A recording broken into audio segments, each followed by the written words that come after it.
बोलिए राजा रामचंद्र भगवान की जय। आज का प्रसंग है पांडु पुत्र भीमसेन को पवन पुत्र श्री हनुमान जी ने किस प्रकार रुद्र रूप के दर्शन कराए। श्री हनुमान जी ने भीम को कौन सा वचन दिया। महाभारत के वन पर्व में भी इस प्रसंग का वर्णन मिलता है कि वीर हनुमान जी की पूंछ को महाबली भीम नहीं उठा पाए। यही प्रसंग सुनाने जा रहे हैं। आशा करते हैं आप इसे अवश्य ही पसंद करेंगे।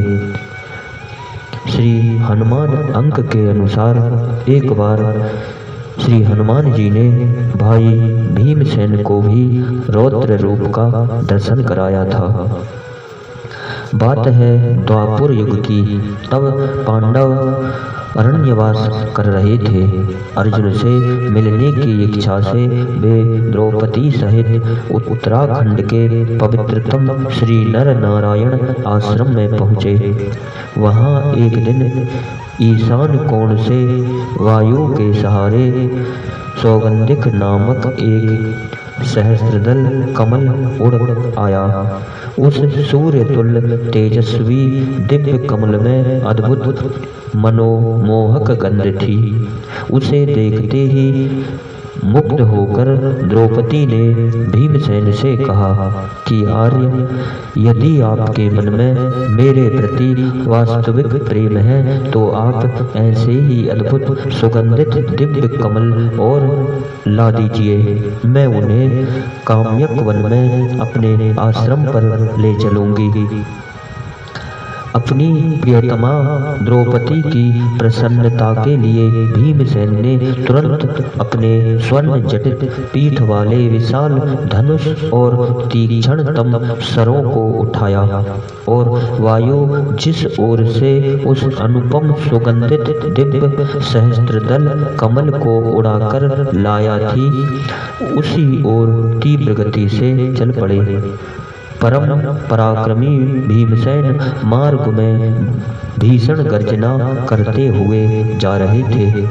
उनकी गर्जना से दिशाएं गूंज उठती थीं और वन के व्याध आदि हिंसक प्राणी भयभीत होकर मार्ग से दूर हटकर अरण्य में छिप जाते थे। इस प्रकार भीमसेन आगे बढ़ते गए। थोड़ी दूर आगे जाने पर उन्हें गंधमादन के शिखर पर अत्यंत विस्तृत एक कदली वन मिला।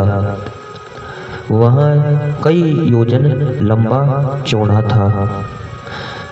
वह कदली वन कई योजन लंबा चौड़ा था।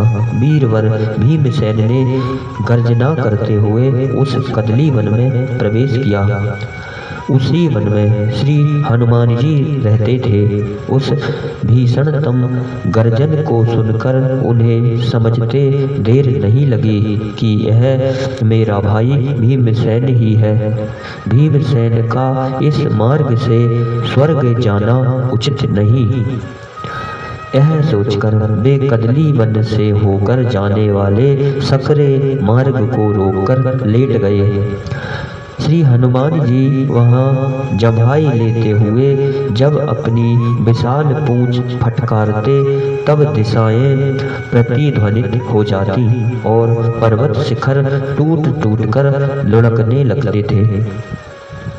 उस ध्वनि को सुनकर भीमसेन के रोंगटे खड़े हो गए। कारण कि ढूंढते हुए वे वहां पहुंचे जहां एक विशाल शिला पर उनके भाई हनुमान जी लेटे हुए थे। विद्युत पात के समान चकाचौंध पैदा करने के कारण उनकी ओर देखना अत्यंत कठिन हो रहा था। उनकी अंग कांति गिरती हुई बिजली के समान पिंगल वर्ण की थी। उनका गर्जन तर्जन वज्रपात की गड़गड़ाहट के समान था। वे विद्युत पात के सादृश्य चंचल प्रतीत होते थे। प्रज्वलित अग्नि के समान कांतिमान श्री हनुमान जी को देखकर वीरवर भीमसेन भीषण गर्जना करते हुए उनके पास पहुंच गए। श्री हनुमान जी ने उन्हें अपने मधोपिंगल नेत्रों से उपेक्षा पूर्वक देखते हुए धीरे धीरे कहा कि भैया, मैं तो पशु और रोगी हूँ, तुम बुद्धिमान मनुष्य हो। मैं यहाँ सुखपूर्वक सो रहा था, तुमने मुझे क्यों जगा दिया? इसके आगे तो मनुष्य के जाने का मार्ग नहीं है, तुम कहाँ जाना चाहते हो? तुमसे मार्ग कौन पूछता है? चिढ़कर भीमसेन ने उत्तर दिया, तुम यहाँ से हटो और मुझे जाने दो। देखो भैया, यहाँ के कंदमूल फल अत्यंत मीठे हैं। हनुमान जी ने भीमसेन को समझाते हुए कहा, तुम इन्हें खाकर विश्राम करो और यहीं से लौट जाओ। उत्तराखंड में इतनी दूर तक आने वाले तुम कौन हो? वानर राज में तुमसे परामर्श नहीं मांगता। क्रुद्ध होने पर भी उन्होंने अपना परिचय देते हुए कहा कि मैं चंद्रवंश के अंतर्गत कुरुवंश में उत्पन्न महाराज पांडु की सहधर्मिणी कुंती माँ का पुत्र भीमसेन हूँ। अब तुम उठकर मुझे आगे जाने का मार्ग दे दो। मैंने पहले ही कहा है कि यहाँ से आगे मनुष्यों के जाने का मार्ग नहीं है। तब श्री हनुमान जी ने उन्हें मना करते हुए पुनः कहा, इस पथ से जाने पर तुम्हारे प्राण संकट में पड़ सकते हैं। भीमसेन अत्यंत कुंठित हो गए। उन्होंने कहा, तुम मेरी चिंता छोड़कर उठ जाओ, मुझे जाने दो। श्री हनुमान जी ने कहा, भैया, मैं तो रोगी हूँ, तुम मुझे लांघ कर चले जाओ। भीमसेन ने उत्तर दिया, हे कपिश्रेष्ठ, निर्गुण परमात्मा समस्त प्राणियों में व्याप्त है, इस कारण मैं तुम्हारा लंघन नहीं कर सकता, अर्थात मैं तुम्हें लांघ के नहीं जा सकता। शास्त्रों के द्वारा यदि मुझे श्री भगवान के स्वरूप का ज्ञान नहीं होता तो मैं तुम्हें तो क्या इस गगन को भी, पर्वत को भी उसी प्रकार लांघ जाता जैसे महावीर हनुमान जी ने 100 योजन विस्तृत समुद्र को लांघ गए थे। तब श्री हनुमान जी ने मुस्कुराते हुए भीमसेन से पूछा, अरे भैया, वह हनुमान कौन था जो समुद्र को लांघ गया था? वे कपिपुंगव मेरे भाई हैं। भीमसेन ने उल्लासपूर्वक बताया कि वे अनुपम बल विक्रम संपन्न तो है ही, ज्ञानियों में भी अग्रगण्य हैं। वे भगवान श्री राम जी की सती पत्नी श्री जनक नंदिनी जी का पता लगाने के लिए 7 योजन सागर को एक ही छलांग में पार कर गए थे। मैं उन्हीं वीर श्री हनुमान जी का भाई हूँ। अब तुम मेरा मार्ग छोड़कर हट जाओ। यदि तुम मेरी बात नहीं मानोगे तो तुम्हें मृत्यु मुख में जाना पड़ेगा।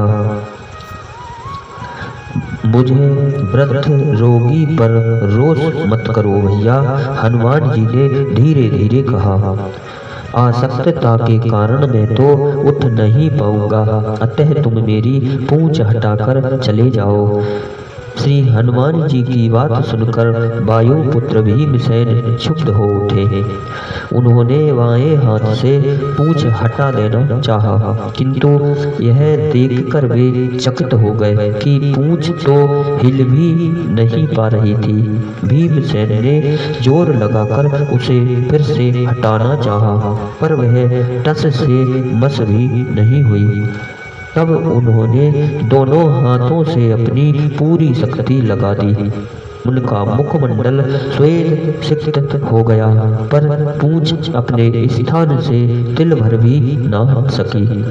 लज्जा के कारण वीरवर भीमसेन का सर नत हो गया। उन्होंने हाथ जोड़कर अत्यंत विनय पूर्वक पूछा कि हे कपिश्रेष्ठ, आप मेरे दुर्वचनों के लिए कृपया क्षमा कर मुझ पर प्रसन्न हो जाएं। आप इस वेश में कोई सिद्ध देवता गंधर्व तो नहीं है। मैं आपकी शरण में हूँ। आप कृपा पूर्वक मुझे अपना परिचय दीजिए। तब श्री हनुमान जी ने अपना परिचय देते हुए कहा कि हे पांडु नंदन भीमसेन, मैं वानर राज केसरी के क्षेत्र में वायु से उत्पन्न वानर हनुमान हूँ। इसके अनंतर श्री हनुमान जी ने भगवान श्री राम की संक्षिप्त कथा सुनाते हुए अपनी सेवाओं का वर्णन किया। फिर अंत में उन्होंने बताया कि भीमसेन यहाँ गंधर्व और अप्सराएं मुझे मेरे प्रभु के चरित्र सुना कर आनंद प्रदान करते रहते हैं और माता सीता के अनुग्रह से मुझे यहाँ इच्छित दिव्य भोग प्राप्त हो जाते हैं। श्री हनुमान जी ने आगे कहा कि इस मार्ग में देवगण निवास करते हैं और मनुष्यों के लिए अगम्य होने के कारण मैंने इसे रोक लिया था। संभव है इस मार्ग से जाने में तुम्हारा तिरस्कार हो जाए या कोई तुम्हें शाप दे दे। तुम जहाँ जाना चाहते हो वह सरोवर तो यहाँ समीप ही है। महावीर श्री हनुमान जी से उनका परिचय प्राप्त कर भीमसेन की प्रसन्नता की सीमा न रही।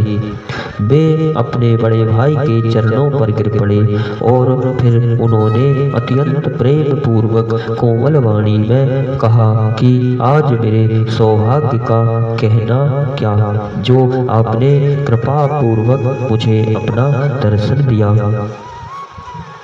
अब आप कृपा पूर्वक मुझे अपने समुद्र लांघने वाले समय के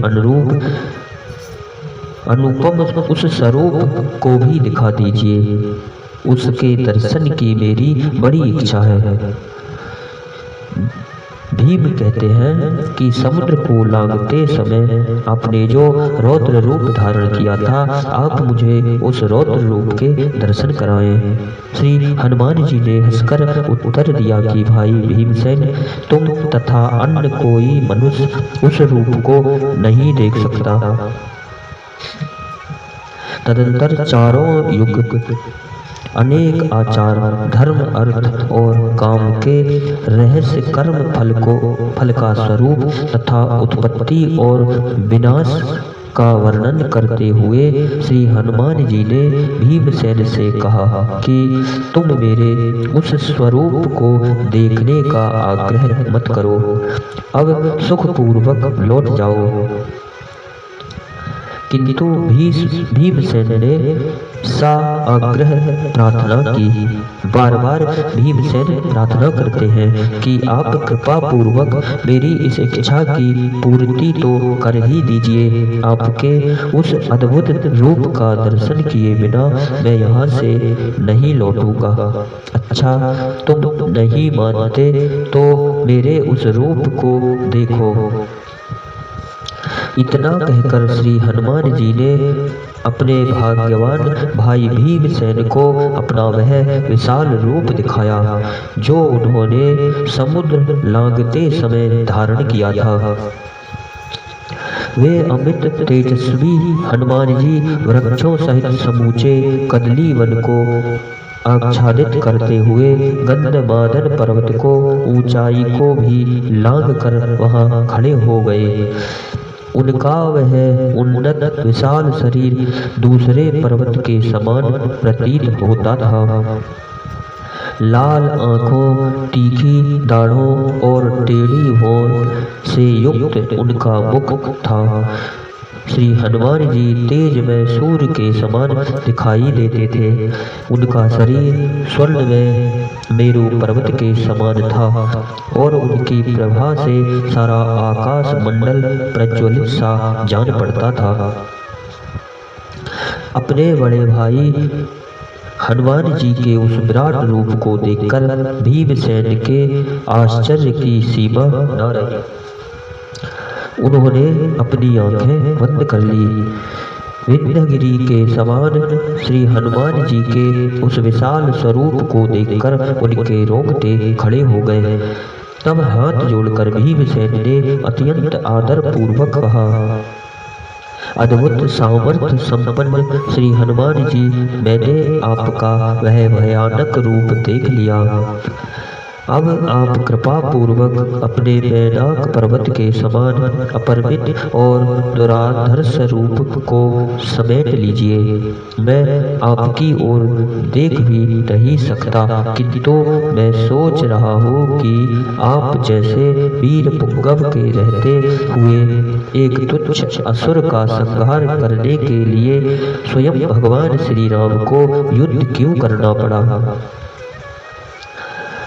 श्री हनुमान जी ने अपने भाई भीमसेन को मधुर शब्दों में समझाया कि भाई, निश्चय ही मैं अकेले रावण क्या समस्त राक्षस कुल का सर्वनाश करने में समर्थ था, किंतु वैसा करने से श्री रघुनाथ जी की कीर्ति का विस्तार कैसे होता। उनका गुण गा कर प्रभु का गुण गा कर मनुष्य अपना उद्धार कैसे कर पाते। इतना कहकर श्री हनुमान जी ने पांडु नंदन को सौगंधिक वन का मार्ग बताते हुए उन्हें चारों वर्णों के धर्मों का भी उपदेश दिया और फिर अपने विशाल शरीर को समेटकर भाई भीमसेन को हृदय से लगा लिया। रुद्रावतार श्री हनुमान जी के स्पर्श से भीमसेन की सारी थकान दूर हो गई। उन्होंने अपने शरीर में अद्भुत शक्ति का अनुभव किया। उसी समय श्री हनुमान जी ने अत्यंत प्रेम पूर्वक भीमसेन से कहा कि भैया, मेरा दर्शन व्यर्थ नहीं होना चाहिए। तुम कहो तो मैं दुर्योधन को उसके भाइयों सहित मार डालूं, या तुम्हारी इच्छा हो तो मैं उसे बांधकर तुम्हारे चरणों में डाल दूं, अथवा विशाल पर्वत पटककर उसका संपूर्ण नगर ही नष्ट कर दूं। तुम मुझसे कोई वर मांगो। अपने परम आदरणीय भाई की बात सुनकर वायुनंदन भीमसेन ने अत्यंत प्रसन्न होकर उत्तर दिया कि हे वानरराज, आपकी कृपा दृष्टि ही मुझे अभिष्ट है। आपकी दया से शत्रु पराजित होकर रहेगा। तुम मेरे भाई हो, इस कारण मैं तुम्हारा कुछ ना कुछ प्रिय अवश्य करूंगा। अत्यंत सद्भाव के कारण हनुमान जी ने वचन दिया। महाबली वीर, जब तुम बाण और शक्ति के आघात से व्याकुल हुई शत्रुओं की सेना में घुसकर सिंहनाद करोगे, उस समय मैं अपनी गर्जना से तुम्हारे उस सिंहनाद को और बढ़ा दूंगा। उसके सिवा अर्जुन की ध्वजा पर बैठकर मैं ऐसी भीषण गर्जना करूंगा कि जो शत्रुओं के प्राणों को हरने वाली होगी, जिससे तुम लोग अपने सुगमता से उन शत्रुओं को मार सकोगे। फिर हनुमान जी ने अत्यंत प्रेम पूर्वक कहा कि हे भाई भीमसेन, अब तुम सुख पूर्वक जाओ। कभी कभी मेरा भी स्मरण कर लेना, किंतु मेरे यहाँ रहने की बात प्रकट मत करना। इतना कहकर श्री हनुमान जी वहीं अंतर ध्यान हो जाते हैं। इन्हीं शब्दों के साथ बोलिए वीर हनुमान जी महाराज की जय हो।